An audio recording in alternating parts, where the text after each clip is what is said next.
किसी बड़े गांव में एक संयुक्त परिवार रहता था। इस परिवार में रामलाल और उनके 2 बेटे थे। बड़े बेटे का नाम मोहन और छोटे बेटे का नाम सोहन।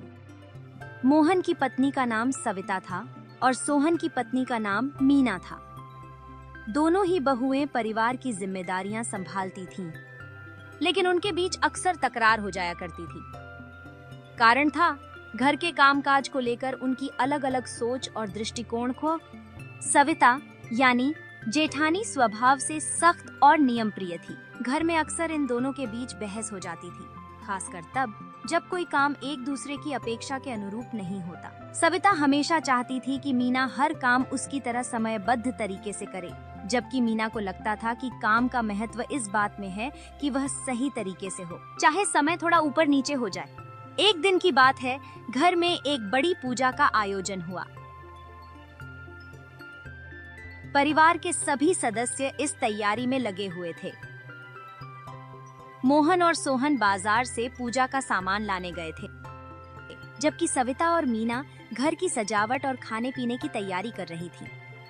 सविता ने मीना को एक काम सौंपा, फूलों की सजावट।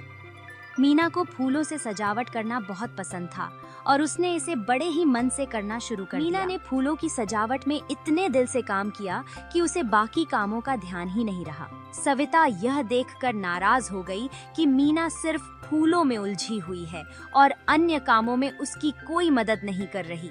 उसने गुस्से में आकर मीना को ताना मारा।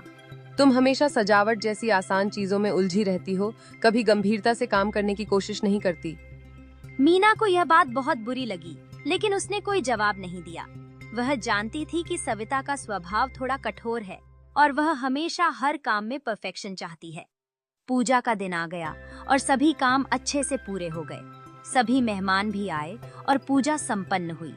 अंत में जब प्रसाद बांटने का समय आया, तो एक मेहमान ने मीना की फूलों की सजावट की तारीफ करते हुए कहा, इस तरह की सजावट मैंने पहले कभी नहीं देखी। यह बहुत खूबसूरत है। इससे पूरे माहौल में एक नई रौनक आ गई है। यह सुनकर सविता को एहसास हुआ कि मीना का काम भी उतना ही महत्वपूर्ण था जितना अन्य काम। उसे समझ में आया कि हर व्यक्ति की अपनी खासियत होती है और जरूरी नहीं कि सब एक जैसे हों। उसने मीना से अपनी सख्ती के लिए माफी मांगी और कहा, मैंने हमेशा तुम्हें अपने नजरिए से देखा, लेकिन आज मुझे समझ में आया कि तुम्हारे काम का महत्व भी बहुत ज्यादा है।